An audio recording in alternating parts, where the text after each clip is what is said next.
Merhaba sevgili hanımlar, değerli takipçilerim. Ayşe'nin El İşi Dünyası YouTube kanalıma hoş geldiniz. Şöyle bugün bu hırkanın yapılışını yapacağız.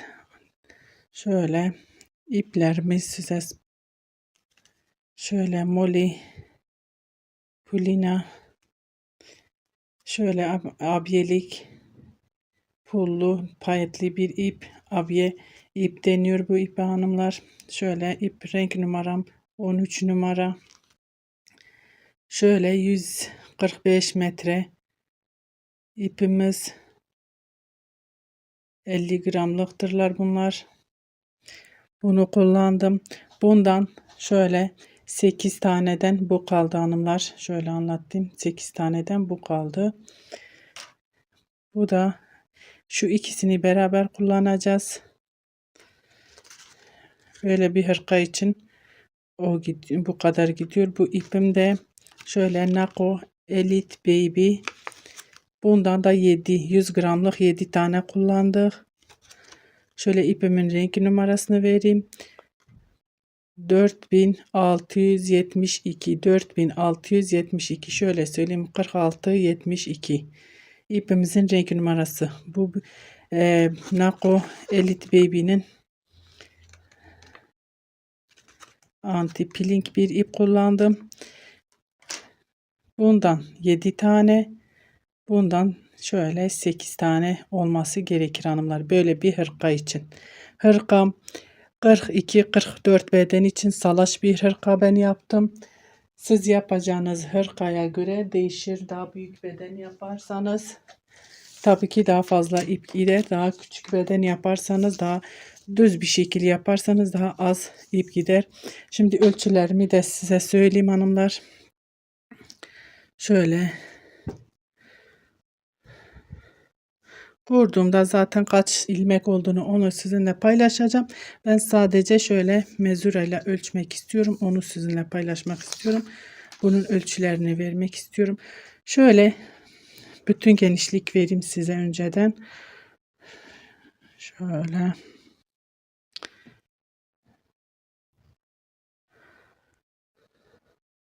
Şöyle 65 santim genişliğimiz. 64 santim genişlik. Bütün olarak önler. Şöyle 32 santim. Şöyle bakın. Önler her bir önü 32 santim genişliğinde. Şöyle lastikten şu şekil buradan ölçeceğim omuza kadar kaç santim. Şöyle bütün göremiyoruz. Ben şu kameramı ayarlayayım. Bu şekil daha iyi hanımlar. Daha iyi gösterebiliyorum. Şöyle omuzdan dikiş yerimizden lastiğe kadar 60 şöyle düzeltelim. Sonra yanılma pay olmasın. 64 santim o da.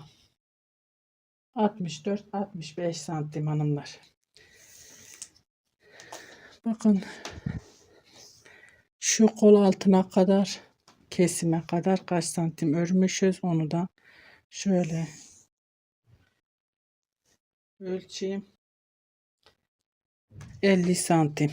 50 santim şöyle kol altına kadar 50 santim örmüşüz. Sonra kol yuvasını oyuntusunu vermişiz.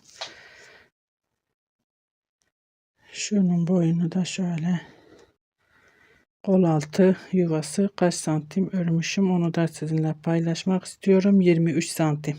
Onu da şöyle bütün olarak 23 santim ölçmüşüm. Kolun bütününü şöyle uzunluğunu sizinle paylaşmak istiyorum. Şöyle lastikle beraber 46 santim 47 santim çünkü bir santimde dikiş payı da var. Şöyle 46-47 santim benim hırkamın hanımlar. Ölçülerim bu şekil hanımlar. Şimdi hırkamızın yapımına geçeceğiz.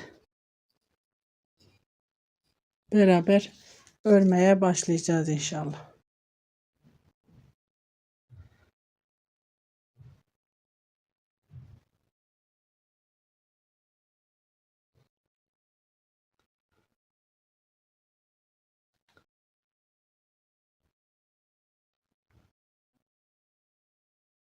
Evet hanımlar, şimdi hırkamızın arkasını şöyle ördüm. Bunu nasıl ördüğümü sizinle paylaşmak istiyorum.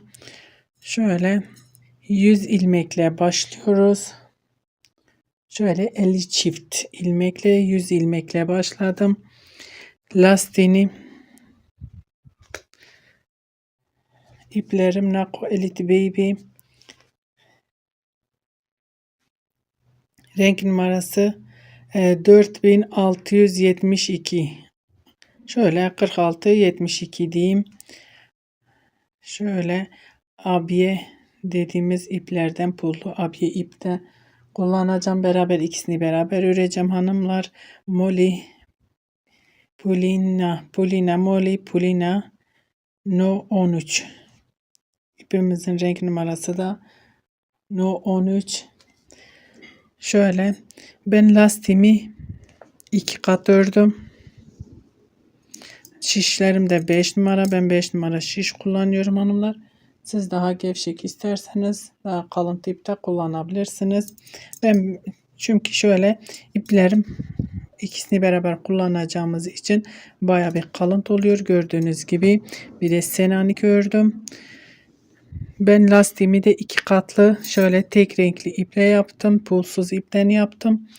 Onu da şöyle 2 ipimizi içinden çıkaralım.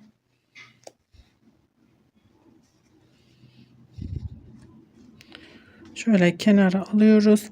Şimdi ben bunu da şöyle sizinle paylaşmak istiyorum hanımlar. İplerimi alayım. Ben şöyle kol altı kesimlerimi yaptım. Arkanın şöyle kaç tane çekin kesmişim. 1, 2, 3, 4, 5, 6 tane. 6 ilmek birden kesmişim. Ondan sonrasını tek tek kesiyoruz. Bize yetecek kadar kalana kadar.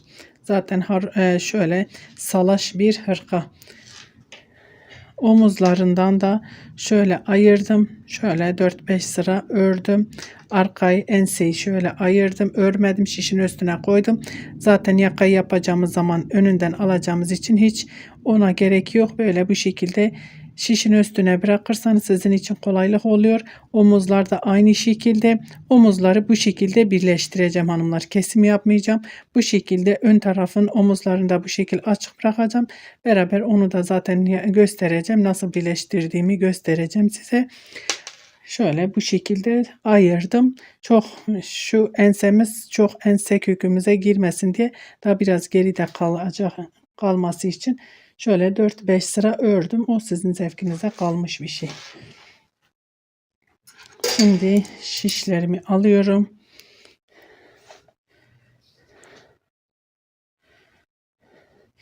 Bunu da şöyle 2 tane iple örüyorum. Çünkü bir tane ip bir iple olursa çok ince olur hanımlar. 2 tane ipi birleştiriyorum. O şekil sadece lastik için. Şu 2 ipi lastikte şöyle tek renk pulsuz kullandım lastiği. Onun için üst kısmı iple olduğu için kalıntı oluyor. Bu tek iple olursa çok ince olur, güzel durmaz. Onun için şöyle 2 katlı iple öreceğiz lastiğimizi. Lastiğimizi ördükten sonra zaten bir ipimizi koparacağız. Diğer ipimizi de zaten şu abiye ipten devam edeceğiz. Şöyle ben bu şekilde başlıyorum. Tek şiş üzerinden ilmeklerimi attım. Bismillahirrahmanirrahim. Şimdi ön için hanımlar. Hırkamızın önünü bu şekilde bir buradan içinden giriyorum, bir buradan 38 ilmek öreceğim. Bizim yakamız sonradan şu ön patlı dediğimiz şekli, onu sonradan hepsini bitirdikten sonra yapacağım için şöyle 19 ilmek 19 çift 38 ilmekle başlıyorum ve o şekilde devam edeceğim. Bu şekilde ilmeklerimi atıyorum ve geliyorum.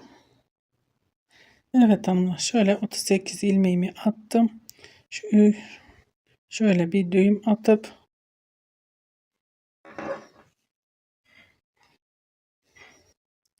Şu ipimi biraz fazla bıraktım. Dikimi için bakın burada da şöyle biraz daha fazla bırakıyorum. Şu yanları dikebilmemiz için şöyle en azından şu kenarlardan düğüm falan olmasın. İp bağlamayalım diyerekten biraz fazla bırakıyorum. Ve şöyle bir ters bir düz şeklinde örmeye başlıyoruz. Bakın ipimiz iki katlı hanımlar. İki katlı iple örüyoruz. Bir düz, bir ters.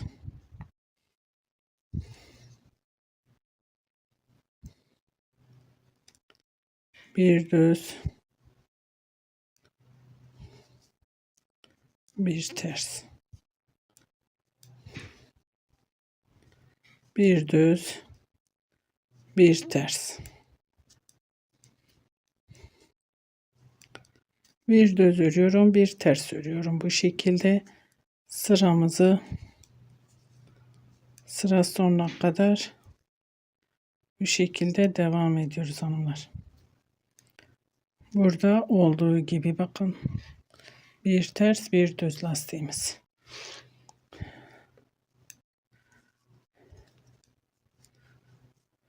Bu şekilde sıramı tamamlayıp geliyorum.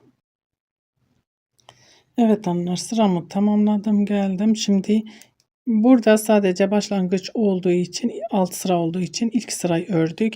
Burada ilk ilmeğimi örmeden şöyle ipimi arkadan öne alıyorum. Ters örüyorum. Baştaki düz. Şöyle ters örüyorum. Bir tersi ters, düzü düz. Tersi ters,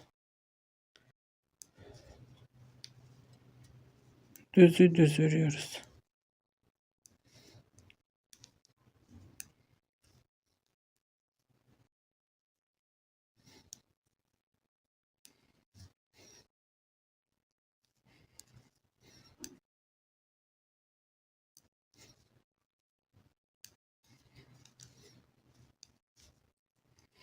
Bu şekilde öreceğim hanımlar. Tersi ters öreceğiz. Düzü düz öreceğiz. Lastiğimizi bu şekilde örmeye devam edeceğiz. Lastiğimiz kaç santim? Şöyle ölçeyim. 6 santim lastiğimi öreceğim. Sonra gelip beraber Selanik'imize başlayacağız. Selanik modelimizi şöyle abiye ipimizi bağlayacağız ve başlayacağız. Ben bu şekilde örmeye devam ediyorum hanımlar. Evet hanımlar, şöyle lastiğimi ördüm. Şöyle dar durduğuna bakmayın. O da açılacak. Şöyle. Zaten şöyle şu önden pat dediğimiz ön patı lastiği bitirdikten sonra hepsini bir alacağım. Onu ayrı bir şekilde öreceğiz. Onu da dediğim gibi bakın şöyle lastiğimi bir yaptım. Şimdi şu ipimi koparacağım. Bütün olan ipimle devam edeceğim. Bunu kopardım. Bununla işim bitti. Diğer ipimi devam ettiriyorum hanımlar. Bütün olan yumağımı devam edeceğim. Şimdi o bakın burada şu abiye ipimizi, payetli ipimizi şöyle bağlıyoruz. Ve artık şu ikisini birlikte örmeye devam edeceğiz. Şöyle bir düğüm attım. Şöyle getirelim. Şu kopardığımız ipimizi ayırıyoruz şöyle. Onu örmüyoruz, dikerken onu arada sabitleri sıkıştırıp geçeceğiz. Şimdi şöyle Selanik modeline geçiyorum. Onu nasıl örüyorum? Şu baştaki ilmeğimi şöyle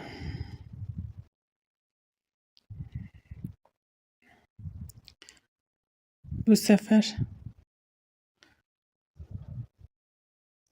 şöyle bunu açmak istiyorum hanımlar. İpimi biraz daha geriye götürüyorum. Niçin? Şu ipimizle abiye ipimizle beraber örülmesi için, çünkü bakın şu kopardığımız ipimizi ayırıyoruz. Bunu bu şekilde örüyorum.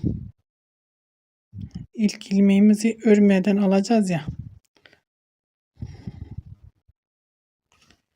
Şu bakın pullu ipimiz, payetli pullu ipimizle Diğerini bir alıyorum. Bakın şöyle üstüne atlıyorum. Ters olanı.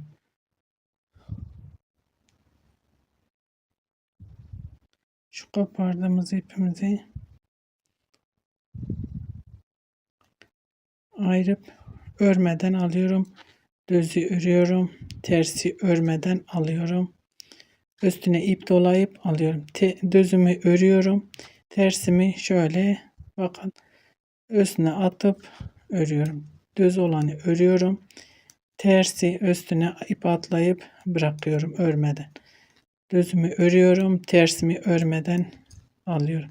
Düzü ördüm. Tersi örmeden aldım. Ben burada herhangi bir arttırma yapmıyorum hanımlar. Siz isterseniz arttırabilirsiniz. Eğer daha geniş istiyorsanız arttırabilirsiniz. Bakın bu şekilde düzümü örüyorum. Tersimi örmeden alıyorum. Düzü ördüm. Tersi örmeden aldım. Düzü ördüm. Tersim örmeden alıyorum. İpim hep arka tarafta. Düzü örüyorum. Tersi bakın ipimi doluyorum. Örmeden bıraktım. Tersi bakın ipimi attım üstüne örmeden bırakıyorum. Diğer şişe bırakıyorum. Bırakıyorum derken onu sökmeyin. Örüyorum. Sondakini şöyle örüyorum.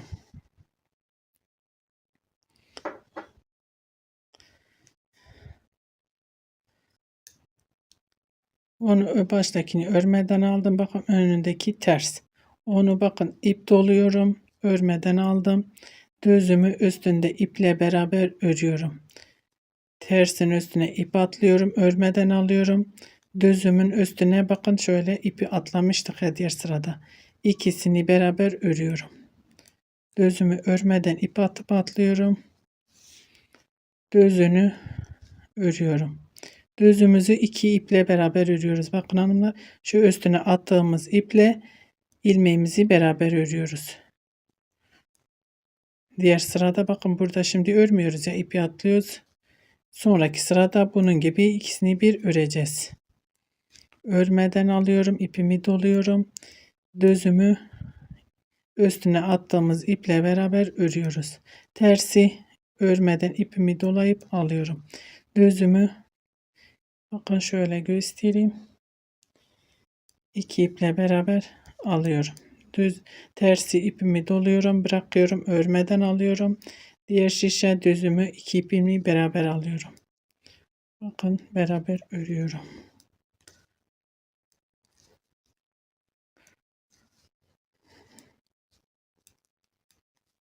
Tersin üstüne şişimin üstüne ipimi şöyle doluyorum. Tersimi diğer şişe aktarıyorum örmeden. Düzümü bakın üstüne diğer sırada bir önceki sırada doladığımız iple beraber örüyoruz. Selanik bu şekilde ben örüyorum.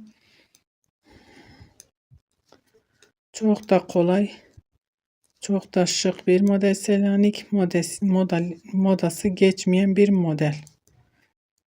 Hırkalarda bu hırkaya da gerçekten çok güzel yakışıyor. İpimi öne alıyorum ve ters olarak bunu örüyorum. Kenar ilmeğim olduğu için.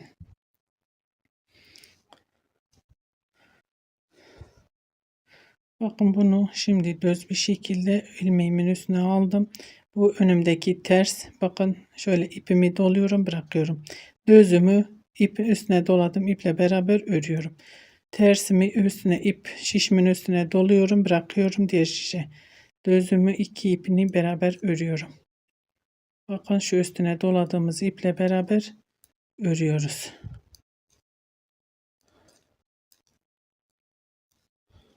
Tersin üstüne ilmeğimi üstüne ip dolayıp bırakıyorum.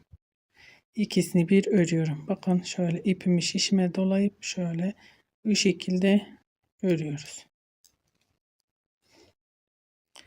Düzümü iki ilmeğimi şöyle iki ipimi bir örüyorum. İlmeğimle üstüne doladığımız ipimizle beraber örüyoruz.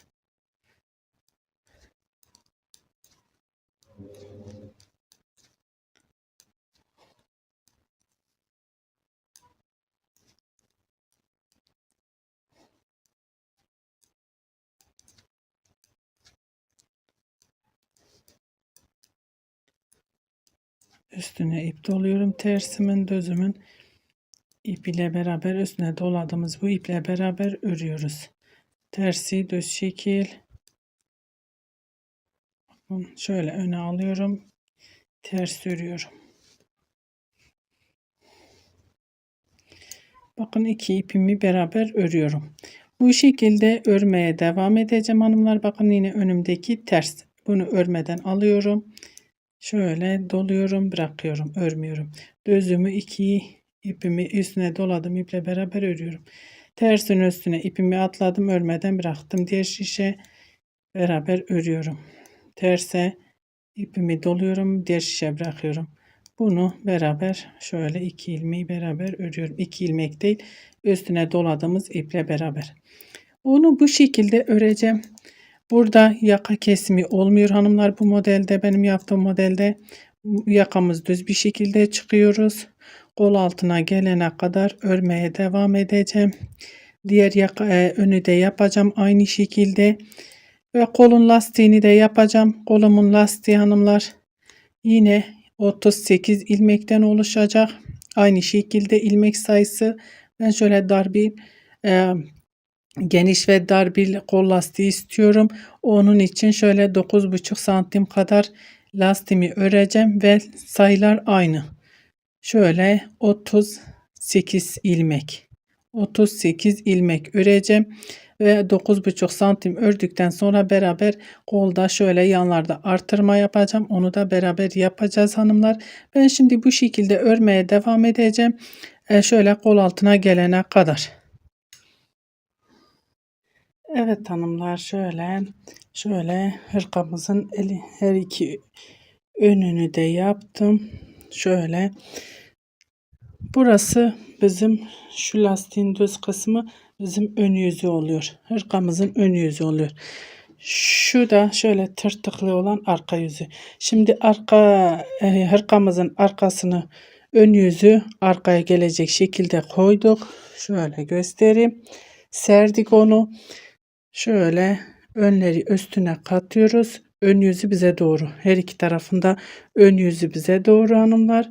Bu şekilde kol altı belirliyoruz. Şöyle bakın. Burada kol altı keseceğiz. Bakın arkamızın arkasını, kol altını kesmiştik. Şimdi önlerin, bunu da burada, bunun şu ön döş dediğiniz, ön dediğiniz orayı yaka kesimi yapmayacağız hanımlar. Düz bir şekilde bunu çıkaracağız.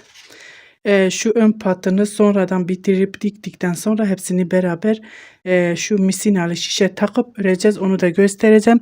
Ben şimdi kol altı kesimi yapacağım. Şurada kol altı kesimimizi yapacağız.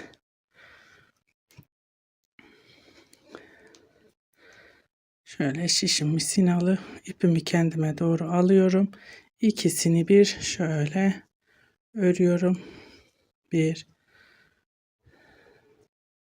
şişe taktım. 2 3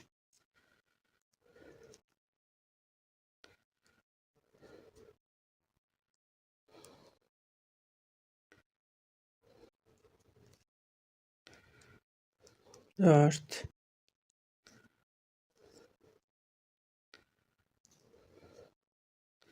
5 ve de 6. Şöyle hanımlar, ben arka kol altları da aynı şekilde 6 tane kesim yapmıştım. Şimdi bunu da bu şekilde kesimimi yaptım. Şimdi normal öreceğiz. Gidip döneceğim. Buraya gelince beraber yine kesim yapacağım kol altından. Kaç ilmek kalana kadar hanımlar? 29 ilmek kalana kadar keseceğiz. Şu omuzlara denk gelecek şekilde, bakın şöyle omuzumuzu ben kesmedim, ben burayı kesmedim. İlmeklerim açık bir şekilde, önlerin omuzlarını da kapatmayacağım. Bu şekilde beraber sonra hırkamız bittikten sonra kolları da ördükten sonra hep beraber onu nasıl dikiyorum onu da beraber göstereceğim size. Bakın 1 2 3 4 5 6 7 8 9 10 11 12, 13, 14, 15, 16, 17, 18, 19, 20, 21, 22, 23, 24, 25, 26, 27, 28, 29, 30'muş hatta. Yanlış mı saydım? 1, 2, 3, 4, 5, 6, 7, 8, 9, 10, 11, 12, 13, 14, 15, 16, 17, 18, 19, 20, 21, 22, 23, 24, 25, 26, 27, 28, 29, 30. 30 tane ilmeğimiz. Tabii ki yapacağınız şeye göre, genişliğe göre, o kişinin omuzuna göre de yapacağınızı böyle salaş bir hırka örecekseniz o şekilde olur. Şimdi 30 ilmeğim alana kadar burada kesime her seferinde bir tane keseceğim. Şimdi gidip döneyim. Burada kesime gelince beraber devam edeceğiz. Evet hanımlar, şöyle kol altına geldim. Şöyle bakın 2 ilmeğimi bir örüyorum.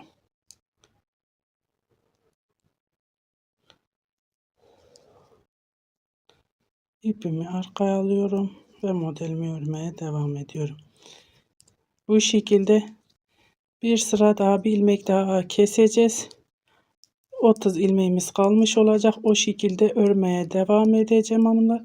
Ben şimdi yine gidip geleyim. Devam. Bu şekilde artık bir ilmek, şu ilmeğimi de keseceğim. Artık burada kesim yapmayacağım. Düz bir şekilde örmeye devam edeceğiz. Burada olduğu gibi şöyle arka kolu göstermek istiyorum. Bu hizaya gelene kadar bakın.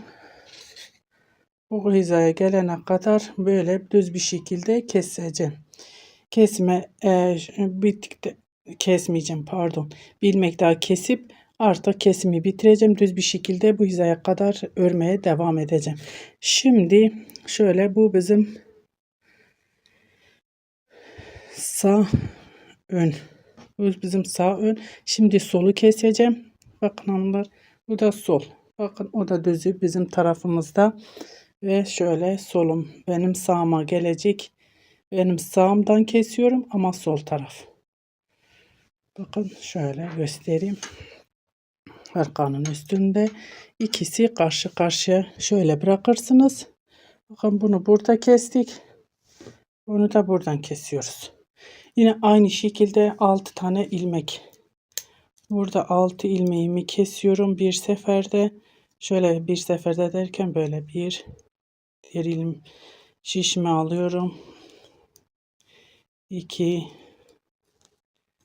3 4 5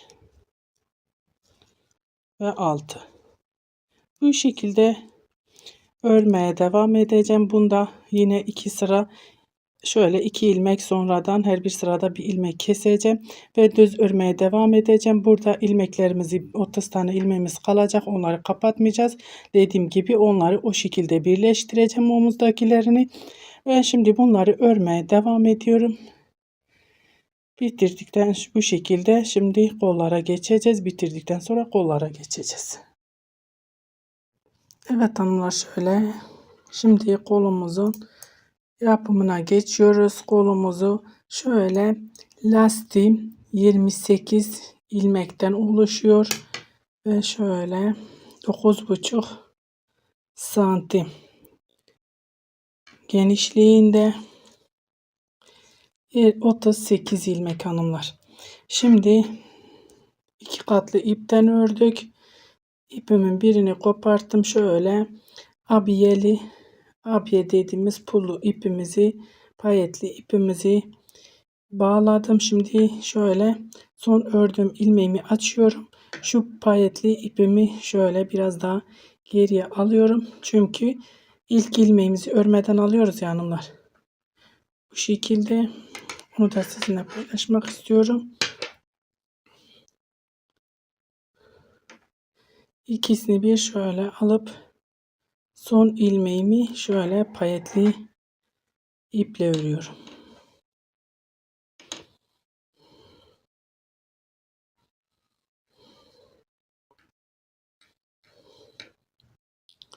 Şimdi burada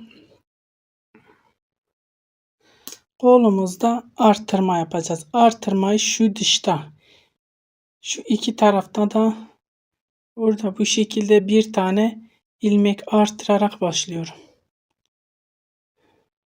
İşin aslında bunu yapmayabilirdim. Onu unuttum. İlmeği arttıracağımı. Onu şöyle söküp normal örmek istiyorum hanımlar. Evet hanımlar, bunu söktüm. Normal payetsiz ördüm. İpimi şöyle parmağıma doluyorum. Bir tane artırma yapıyorum. Bu bizim hırkamızın kolu hanımlar. Artırmamı yaptıktan sonra şöyle, burası ters, düz olduğu için baştakini ters örüyorum. Ondan sonraki düz. Ters örüyorum. İpimi arkaya atıyorum. Normal örüyorum. Buna ipimi dolayıp tersini örüyorum. Düzümü düz örüyorum. Burası Selanik başlangıcı hanımlar. Tersin üzerine ip atıp bırakıyorum. Düzümü örüyorum.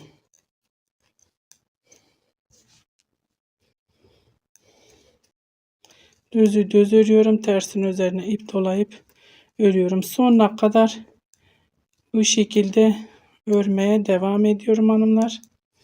Bakın, tersi örmeden diğer şişe geçirip üzerine ip atlayıp geçiriyorum. Düzü örüyorum. Bu şekilde sıramı tamamlayıp geliyorum. Sıra sonuna geldim. Son ilmeğim şöyle ters. Bunu düz bir şekilde örüyorum. Çünkü sıra sonu. Şimdi yine buraya bir tane ilmek arttırıyorum. Sıra sonuna hanımlar. İlmeğimi arttırdım. Bakın, bu düz, önümdekini ters örüyorum. Arttırdığım için bunu örmem gerek. Ters ördüm. İpimi arkaya atıyorum. Önümdeki ilmek düz düz örüyorum. Diğer ilmeğin üstüne ip dolayıp şöyle örüyorum. Düzü düz, tersin üzerine ilmek atıp diğer şişe geçiriyorum. Kolumuz şöyle 44 ilmek olacak hanımlar. Şimdi 38 ilmek şöyle düzü düz örüyorum. Tersin üzerine ilmek alıp diğer şişe geçiriyorum.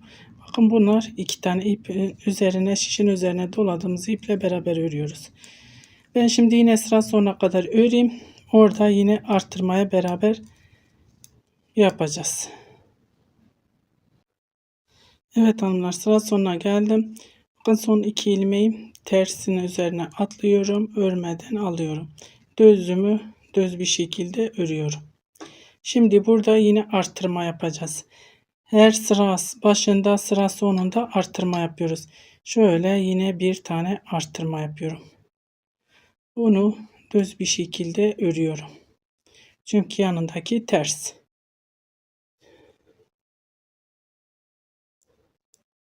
Tersimi örmeden diğer şişe geçirdim. İpimi üstüne doluyorum. Örüyorum. Bakın, tersin üzerine ip atlayıp diğer ilmeğe geçiyorum. Düzümü örüyorum. Bu doladığımız iple beraber, bakın, beraber düzümüzü örüyoruz. Ve bu şekilde sıra sonuna kadar örmeye devam ediyorum. Aynı şekilde sıra sonuna geldim. 2 ilmeğim kaldı. Önümdeki ilmek ters. Üstüne atlıyorum. Diğer ilmeği geçiyorum. Son ilmeğim düz düz örüyorum. Ve yine burada bir arttırma yapıyorum. Bu şekilde, bakın, düz bir şekilde örüyorum. Arttırdığımız için arttırma yaptığımızda ilk ilmeğimizi örüyoruz. Örmesek olmaz.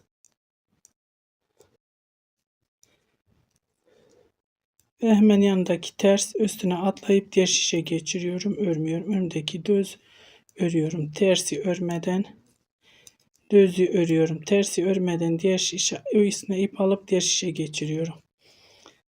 Dediğim gibi 44 ilmek olana kadar yapıyoruz. Her bir tarafta bir tane daha artırmamız gerekir. Sıramı tamamlayıp geliyorum. Evet hanımlar, şöyle sıra sonuna geldim. Önümdeki ters ipi üstüne doluyorum, alıyorum. Bir sonraki düz örüyorum. ipimi kendi tarafıma alıyorum. Sonundaki ters örüyorum. Ve son bir artırma, bir burada bir burada artırıp artırmayı bitireceğim hanımlar. İpimi doluyorum, artırıyorum ve bunu ters örüyorum. Ona dikkat etmemiz gereken, yanındaki düzse ters öreceksiniz, artırdınız, tersse düz öreceksiniz. Ona dikkat ederseniz o kadar. İpimizi doluyoruz, tersin üzerine örüyoruz. Örmeden alıyoruz. Düzü örüyorum, tersi örmeden ip dolayıp alıyorum. Çok da kolay bir model, çok da şık bir model, modası geçmeyen bir model, Selanik modeli. Sıra sonunda yine bir tane artırmam, öbür sonda da olacak ve artırma bitecek hanımlar. Ben şimdi yine sonuna kadar örmeye devam edeyim. Evet hanımlar, sıra sonuna geldim. Önümdeki düz ip ile beraber örüyorum. Sonundaki ters ipimi kendi tarafıma alıp şöyle ters örüyorum. Ve son bir artırma yapıyorum. Burada bir tane artırmamız oldu. Şöyle ve 44 ilmek olmuş oluyor. 38 ilmekle lastiğimizi ördük. Şu iki tarafta da şöyle 8 tane ilmek, 6 mı? 6 tane ilmek var. 3 burada, 3 burada artırmış olduk. Şimdi bunu ters örüyorum. Önündeki bir sonraki düz çünkü. İpimi arkaya alıyorum, düz örüyorum. Tersin üzerine ip dolayıp diğer şişe geçiriyorum. Düzümü düz örüyorum. Terse ip dolayıp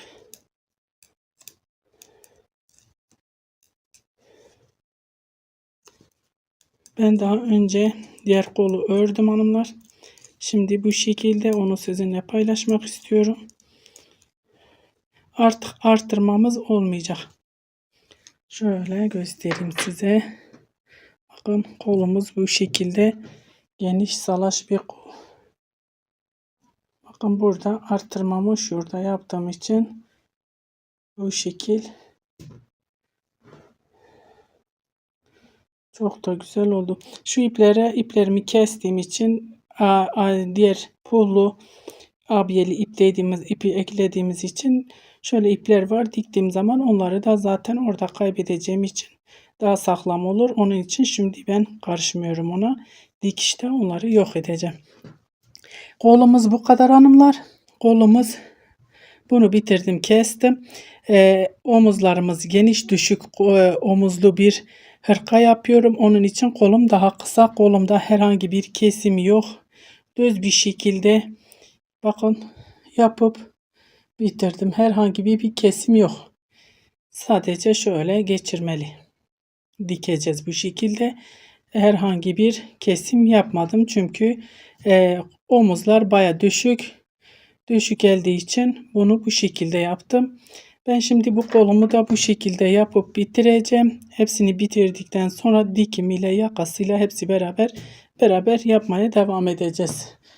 Şöyle yine yakından göstereyim. Arttırdıklarım yerleri. Diğer tarafta da aynı şekilde. Bakın bu şekil üst üste gelince de böyle çok güzel düşmüş oluyor kolumuz. Evet hanımlar, şöyle hırkamızı hepsini bitirdik. Şöyle şu arka önler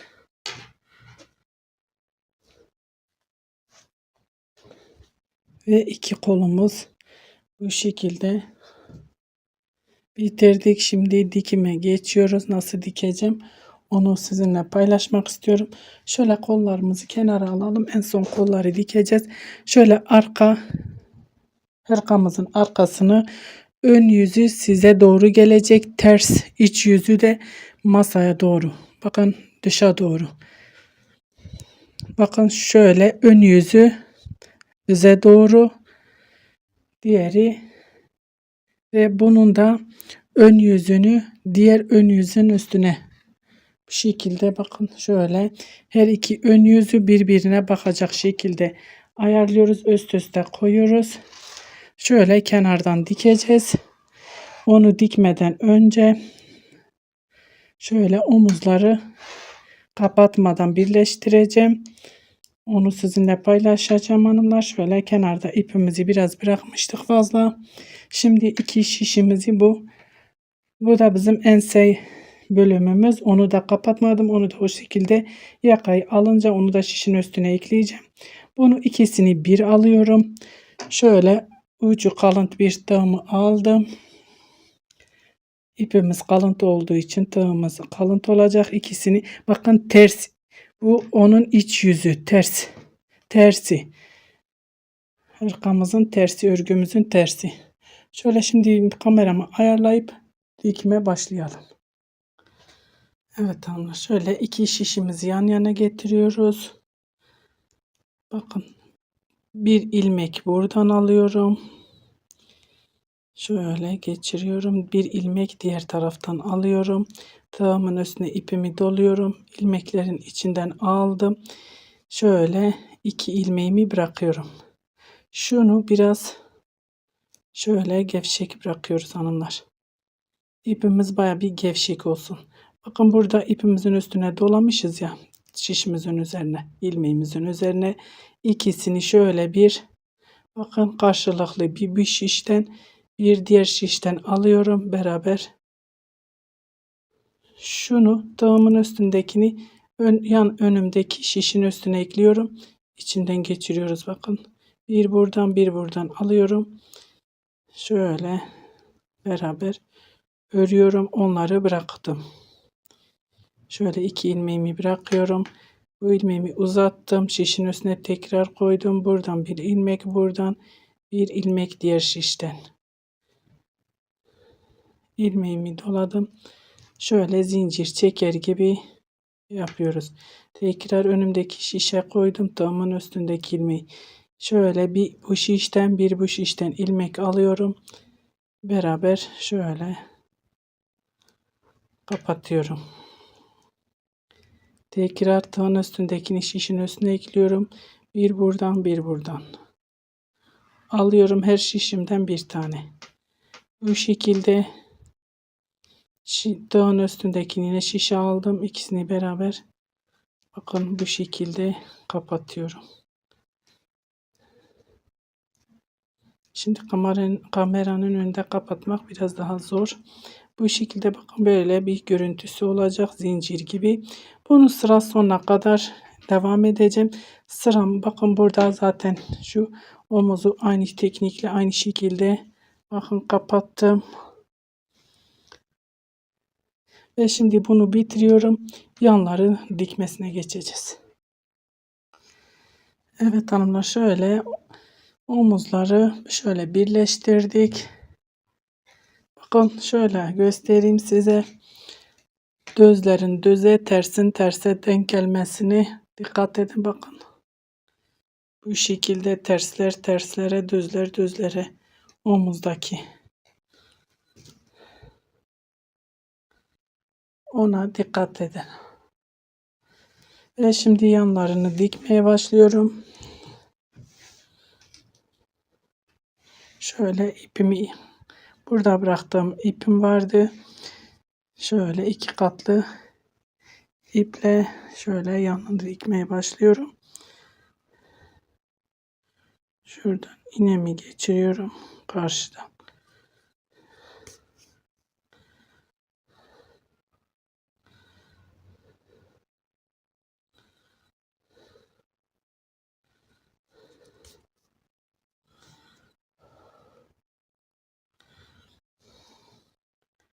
Bir burada şöyle.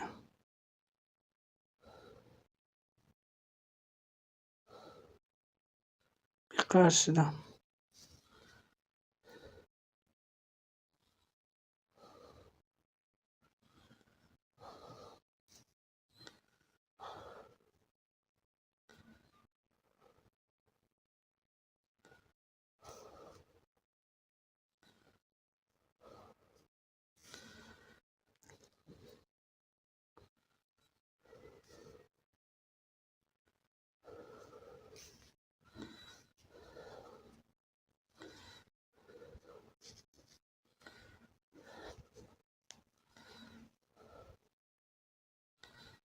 Şöyle diktik. Şimdi buraya gelince lastiğimizi bitirdikten sonra lastiğimiz çok kalın olduğu için o şekilde bu şekilde batırmak istemiyorum.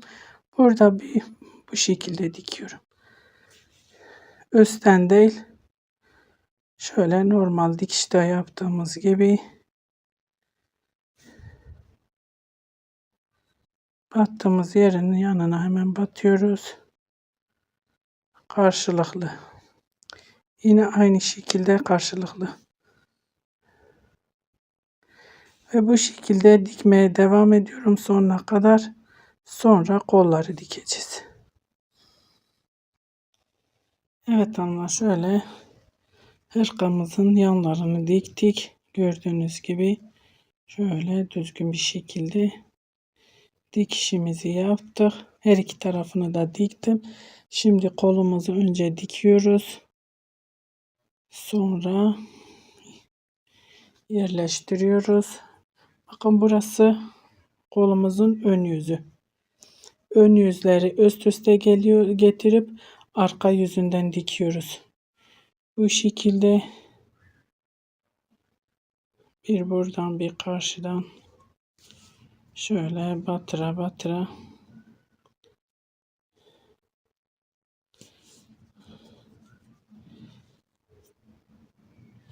önde yaptığımız gibi aynı şekilde bunu da dikmeye devam ediyoruz.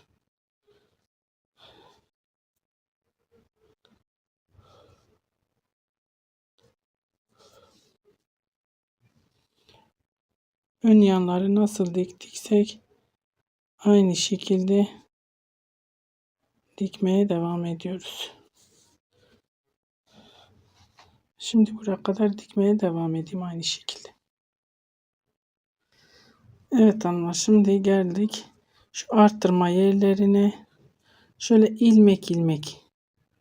Bakın karşılıklı gelen ilmekleri şöyle batıyorum. Bakın burada arttırmamız var. Karşıda da aynı şekilde arttırmamız var. Batıyoruz. Bir ilmek buradan arttırma. Bakın arttırma. Aradaki boşluğa ve son arttırmamıza batıyoruz.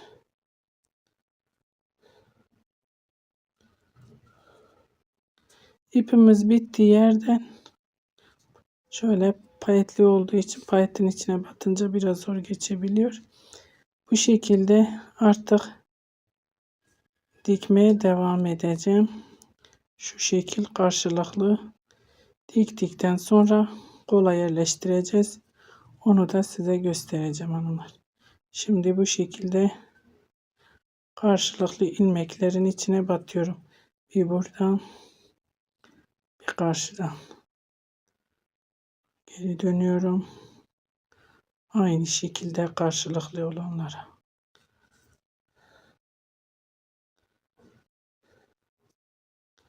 Bu şekilde dikmeye devam ediyorum. Bitirip geliyorum. Evet hanımlar, şöyle kolu diktik. Şu yanı diktik, bitirdik. Şimdi kolu şöyle ön yüzünü şöyle düz. Bakın. Dikişimiz hiç belli olmuyor. Bu şekilde kolumuzu düzeltiyoruz. Şöyle dikiş yerinden şöyle ortalıyoruz. Karşı tarafı şöyle tam orta yerini buluyoruz. Şöyle iğnemi buraya batırıyorum. Bakın burası hırkamızın ön yüzü. Kolumuzu böyle düz bir şekilde düzelttik. İçine yerleştiriyoruz. Ve arka yüzünü şöyle arka yüzünden dikmeye başlayacağız. Burada kalan ipimi koparmadım. Onunla dikişe devam edeceğim. Burada iğnemi taktığım yeri şöyle, eğer kaybetmediysem şöyle omuza iğneleyeceğim. İğnemi bulayım. İğnemizin olduğu yere bakın, şu omuzdaki dikişe denk getiriyoruz. Tam orta kısmını şöyle iğneyle burayı bu şekilde sabitliyorum. Dikişimiz daha belirgin olur ve dikişe getirip bakın ters yüzünden kolumuzu düzeltip içine koyduk. Bu şekilde dikmeye başlıyoruz. Dikişe de getirdik.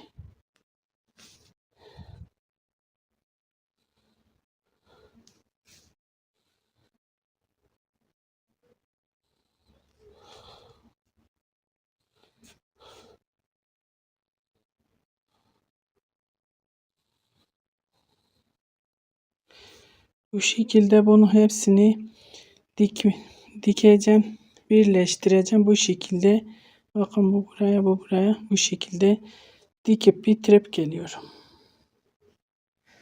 Evet hanımlar, şöyle kolları diktik. Bu şekilde.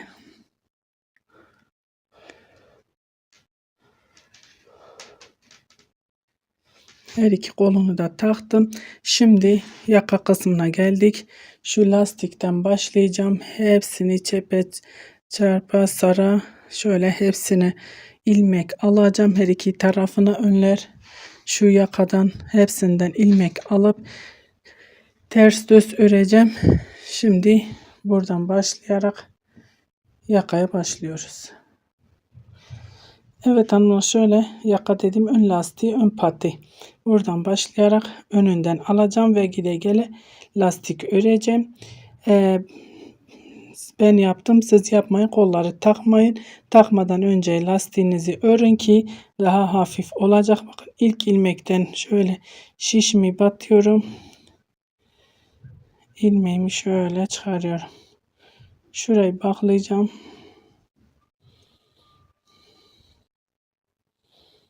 Şöyle düğüm atıp açılmasın diye sağlamlaştıracağız. Tek tek şöyle batıp ilmek alacağım. Şu ipimi de içinde yürüteceğim. Şimdi şöyle ipin içine alıyorum. İpimiz iki katlı. Bütün lastiklerimizi iki katlı iple yaptığımız için sade ip kullanıyoruz. Pullu, payetli ip kullanmıyoruz lastiklerde. Şöyle ipi içinden geçiriyorum.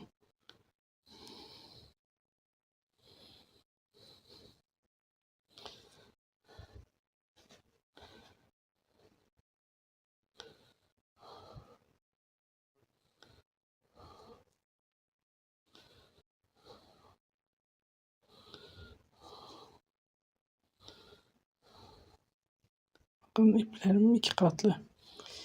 İki iple bakın şöyle ilmeklerimi çıkarttım ve aynı şekilde şöyle tek tek buradaki diğer ipimizi de şöyle içinden geçiriyoruz. Onunla beraber ilerletiyorum.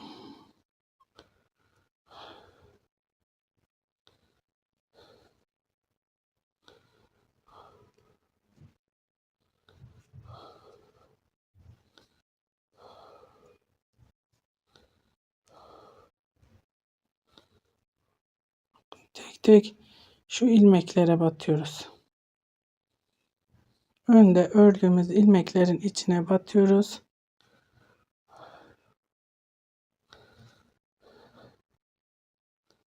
İlmek alıyoruz. Payetli olduğu için ipimiz takılabiliyor. Daha önce ördüğümüz ipimiz tabii ki bu değil. Bu şekilde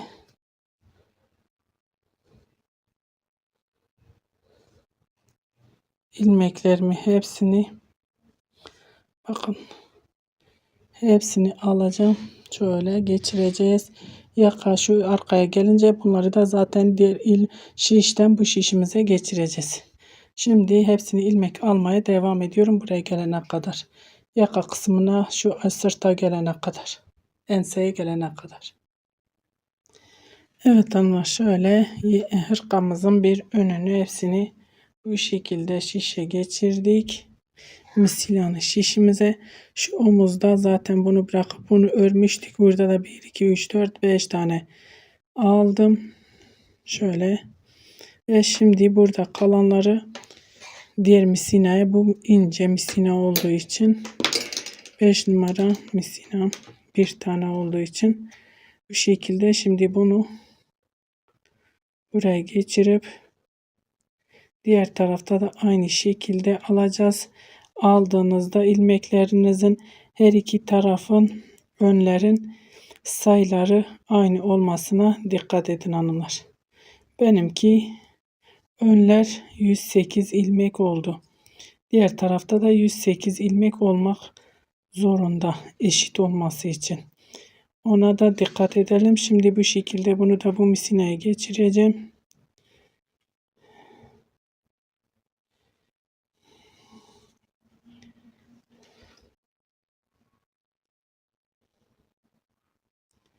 Bunu bu şekilde hanımlar örerek devam etmem lazım.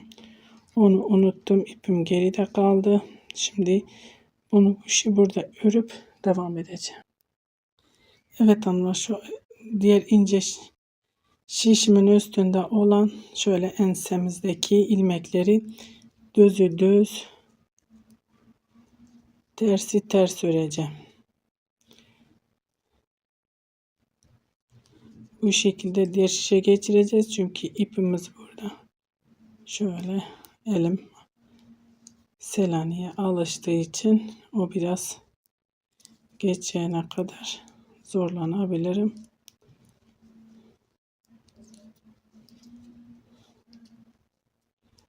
Bu şekilde hepsini geçirip diğeriyle devam edeceğiz. Diğer tarafı da aynı şekilde şişimize geçirip geliyorum. İpimizin burada kalmaması için burayı örüp de geçiyoruz. Evet hanımlar, bunları ördüm, bitirdim. Burada yapmamız gereken şu dikişe kadar şu arka enseyi örmüştüm ya. Burada da ben 5 tane ilmek almıştım. Diğer tarafta burada da 1 2 3 4 ve 5. 5 tane ilmek aldım ve burada da aynı şekilde tek tek şöyle ilmeklerime batıp ilmek alıyorum. Bu da diğer taraf 108, bu tarafta aynı şekilde 108 olmak zorunda. Şimdi hepsini misinama geçirip geliyorum. Evet hanımlar, şöyle ilmeklerimi hepsini şişime taktım. Bu tarafta yine 108 ilmek. Aynı şekilde eşit bir şekilde ilmeklerimizi aldık. Şimdi zorla misinanın üstüne sığdırabildim. Şöyle örmeye başlıyorum. Bir ters bir düz öreceğiz. Kaç santim öreceğimi bilmiyorum hanımlar şimdilik. Şöyle bunu düz örüyorum. Düzle başlıyorum. İlk ilmek olduğu için şöyle örmek istiyorum. Bir ters bir düz. Bu şekilde hepsini öreceğiz. Düğme yeri açıp açmayacağım onu da bilmiyorum. Eğer açarsam onu da sizinle paylaşacağım. Gelin kızıma yapıyorum, ona soracağım, eğer istiyorsa açarım. Açarsam onu da sizinle paylaşırım. Eğer açmazsam da zaten paylaşmayacağım. Bitene kadar artık git gel kaç santim öreceğimi de zaten sonunda size söyleyeceğim. Beraber ölçüp göreceğiz kaç santim ördüğümü. Ben şimdi bu şekilde bir ters bir düz öreceğim. Hepsini aynı şekilde git gel yapacağız ve sonradan artık kaç santim olduğunu, yeterli olduğunu düşündüğümde bitirip kesimini yapacağız. Şimdi bu şekilde git gel yapacağız. Şöyle bakın yuvarlak bir şekilde misinanın üstünde olduğu için bu şekilde. Ben şimdi öreceğim. Bir tersleri ters, düzleri düz. Şu lastiklerde olduğu gibi bu lastiğin aynısını öreceğiz. Bu şekilde örmeye devam edeceğim, öreceğim. Bitirince beraber olacağız inşallah. Evet hanımlar, şöyle yaka kısmını yaptım. Bitirdim. Şöyle göstereyim size. Evet hanımlar, bu şöyle 1, 2, 3, 4, 5, 6, 7, 8, 9, 10 sıra ördüm. 5 santim olmuş oldu. Şimdi bunun kesimini yapacağız. Şöyle 1, 2, ikisini bir alıp şöyle örüyorum ben. Şöyle bunu biraz sıkıp ondan sonrasını şöyle çok bol da bırakmayacağız, çok sık da bırakmayacağız. Yapmayacağız. Şöyle. Bakın ilmeğimi tekrar diğer şişe alıyorum. İkisini bir örüyorum. İlmeğimi diğer şişe aldım.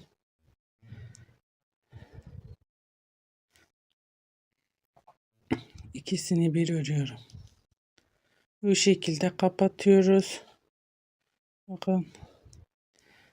Çok gevşek de bırakmayalım, çok sıkmayalım. Şöyle kararında bir şey olsun. Kesimlerimiz hanımlar.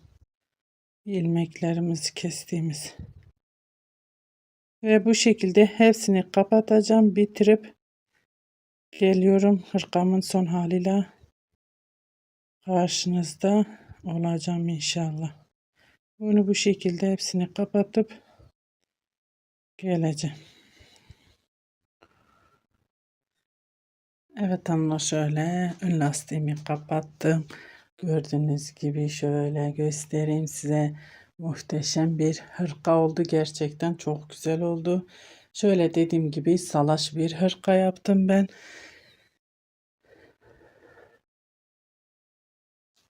Şöyle bu da açılacak. Şöyle geniş kolları da bu şekilde kol olduğu için şu anda böyle biraz kendini toplanmış durumda.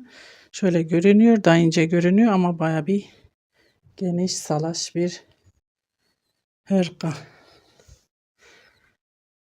Şöyle daha size daha yakından göstermek istiyorum. Onun için kameramı ayarlayıp geliyorum.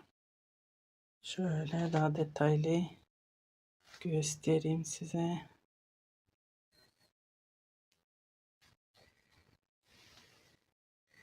Yaka kısmı bu şekil.